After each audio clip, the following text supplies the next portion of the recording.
his fifth budget and his first surplus. Wayne Swan is tonight ready to deliver the financial plan that's eluded him as Treasurer. He'll announce the budget is $1.5 billion in the black, and it's pitched firmly at low and middle income earners. At its core will be a new package of payments called the Benefits of the Boom. But while the nation waits for Mr Swan's speech, the government has had to endure pressure on the floor of the Parliament over the dual dilemmas of Peter Slipper and Craig Thomson. Here's political correspondent Greg Jennett. The House did come to order. Amen. To witness a moment in parliamentary history. This is the first opportunity that I have had to affirm to the House that I deny allegations that have been made. A Speaker standing aside. As honourable members would understand, I place great importance on the institution of Parliament. Peter Slipper pleaded for a presumption of innocence, anticipated a comeback. There is much more to be done, and I look forward to completing what I have begun. And unceremoniously bowed out for Labor's deputy. The Prime Minister. Nothing more was said, least of all by the Prime Minister, until...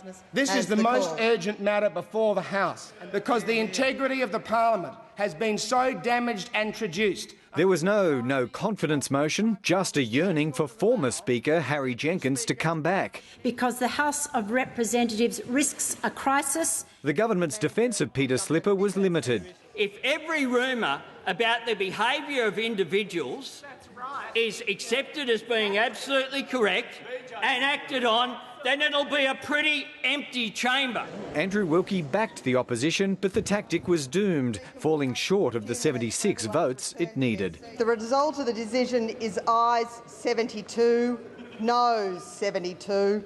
This man voted, and so began a bid to have Craig Thomson suspended for 14 days. This is the most serious motion that the Parliament can consider, and it's time for the Australian Parliament to protect its reputation. Fair Work Australia's findings against the now independent MP was summarised for the record. That he engaged in corruption. This is one of the most dangerous resolutions that could possibly come before this Parliament. It was lost, but two key independents, Tony Windsor and Rob Oakeshott, are considering whether it's appropriate for Craig Thomson's vote to continue being counted.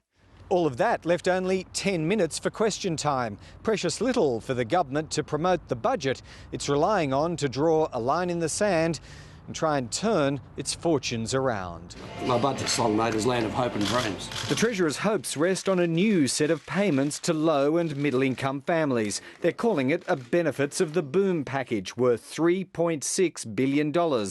Together with the new school kids bonus, a family on $85,000 a year with a teenager in high school and a child in primary would get more than $1,800 cash a year. This is a Labor budget.